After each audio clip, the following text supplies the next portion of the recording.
Welcome to MTV news. మీ గలమే మా ఆయుధం. జడ్చర్ల ఎమ్మెల్యేగా మరో 2 సార్లు ఎమ్మెల్యేగా గెలిపిస్తే తాను కూడా సీఎం అభ్యర్థిని అవుతానని జడ్చర్ల ఎమ్మెల్యే అనిరుద్ రెడ్డి మరోసారి సంచలన వ్యాఖ్యలు చేశారు. శుక్రవారం జడ్చర్లలో డీసీసీ అధ్యక్షుడి ఎంపికకు సంబంధించి జరిగిన అభిప్రాయ సేకరణ కార్యక్రమంలో ఎమ్మెల్యే అనిరుద్ రెడ్డి మాట్లాడారు.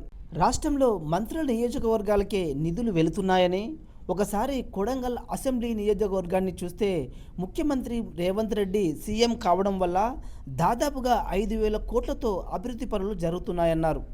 మంత్రుల నియోజకవర్గాల్లోనూ పెద్ద ఎత్తున అభివృద్ధి పనులు జరుగుతున్నాయని, తన నియోజకవర్గ ప్రజలు ఎన్నో ఆశలతో తనను ఎన్నికల్లో గెలిపించారని, నియోజకవర్గ అభివృద్ధి కోసం ఎంతకైనా పోరాడుతానని ఆయన చెప్పారు. ఇంకో 2 సార్లు తనను ఎమ్మెల్యేగా గెలిపిస్తే తాను కూడా సీఎం అభ్యర్థిని అవుతానని, నియోజకవర్గాన్ని అన్ని విధాల అభివృద్ధి చేస్తానని ఈ సందర్భంగా ఎమ్మెల్యే అనిరుద్ రెడ్డి చెప్పారు.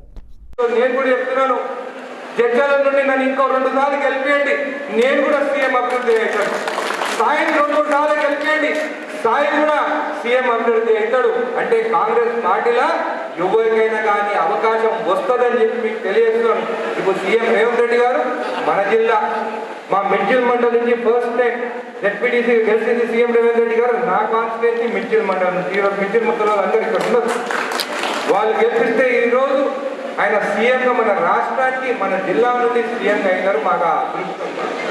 ఈరోజు నేను కొట్లాడుతుంటే కూడా నన్ను ఒక మాట అన్నారు, అనిరుద్ధ్ ఒక బోలా, ఆయన ఎప్పుడైనా కానీ జడ్జల కోసం కొట్లాడతాడు, ఆయన ఎప్పుడైనా కానీ ఉద్దటపు రిజర్వాయర్ రైతుల గురించి మాట్లాడతారు, కానీ వేరే కొంతమంది ఎమ్మెల్యేలు లాగా కాదు.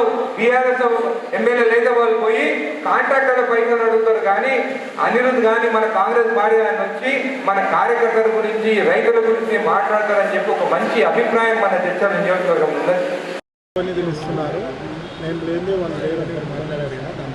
అంటే నేను మీటింగ్ సందర్భంలో అందరూ అనిరుద్ రెడ్డి మాట్లాడతాడు కాంట్రవర్షియల్ స్టేట్మెంట్ అంటే నేను ఏమన్నానంటే, మంత్రులు ఉంటారు ఎవరైనా కానీ, మంత్రి ఎందుకు కావాలి, వాళ్ళ మంత్రి అయితే వాళ్ళ ఏరియా అభివృద్ధి జరుగుతుంది అని చెప్పేసి మేమేమంటే ఎమ్మెల్యేలు అయినాకనే కదా మంత్రులు అయ్యేది, కాబట్టి మంత్రులకు ఎక్కువ నిధులు కాదు ఎమ్మెల్యేలకు కూడా నిధులు ఇవ్వాలని చెప్పి అడుగుతున్నాము. ప్రతి ఎమ్మెల్యే కాన్స్టిట్యున్సీకి ఎన్ఎం శ్రీనివాసరెడ్డి గారు చెప్పినట్టు 25 కోట్లు కలెక్టర్ పీడీ అకౌంట్ ఉంటే మేము ఏ గ్రామాన్ని పోయినా కానీ డ్రైనేజ్ కానీ రోడ్లు కానీ చేసుకునేదానికి ఉంటుంది అని చెప్పడం జరిగింది. 2 సార్లు అయితే నేనే ముఖ్యమంత్రి అయితే అంటున్నారు, మీ ఆలోచన? 2 సార్లు మళ్ళీ నేను గెలిపిస్తే సీఎం అభ్యర్థిని అవుతానని నేను చెప్పడం జరిగింది. ఎందుకంటే రీజనల్ పార్టీస్లో ఫ్యామిలీసే అవుతాయి, కానీ ఇది కాంగ్రెస్ పార్టీ స్వేచ్ఛ ఉంటుంది, అందరికీ అవకాశం ఉంటుంది. అందుకే జడ్చర్ల నియోజకవర్గం ఇప్పుడు మీరు చూడండి, కొడంగల్ ఎంత బాగా డెవలప్ అవుతుంది. వాళ్ళు రేవంత్ రెడ్డి గారిని గెలిపించుకోవడానికి ఎంత మంచి డెవలప్ అవుతుంది. అట్లనే ఇంకా 2 సార్లు, ఇప్పుడు నేను ఫస్ట్ టైం ఎమ్మెల్యేని, ఇంకా 2 సార్లు గెలిపిస్తే ఇది కాంగ్రెస్ పార్టీ ఎవరికైనా ఛాన్స్ ఉంటుంది. మా ఫిషరీస్ చైర్మన్ ఉండే అప్పుడు అందరూ ఉంటే బీసీ కానీ ఎస్సీ కానీ ఎస్టీ కానీ ఎవరైనా కానీ మంచి అభివృద్ధి 2 సార్లు 3 సార్లు గెలిస్తే కాంగ్రెస్ పార్టీలో అవకాశం ఉంటుంది. అట్లనే జడ్చర్ల నియోజకవర్గం నన్ను ఇంకా 2 సార్లు గెలిపియండి, నేను కూడా ఒక సీఎం అభ్యర్థి ఉంటాను. ఎట్లయితే మునుగోడుల శాసిస్తానని చెప్పేసి కోమటిరెడ్డి రాజగోపాల్ రెడ్డి గారు, నేను కూడా అదే అంటాను, ఇంకా 2 సార్లు గెలిపిస్తే 3వ సార్కి నేను కూడా సీఎం అయితే శాసిస్తాను, 5,000 కోట్లు జడ్చర్లకు తీసుకొస్తాను. మరిన్ని తాజా వార్తలకై మా ఎంటీవీ న్యూస్ ఛానల్ను సబ్స్క్రైబ్ చేసుకోండి. మీ మహేష్.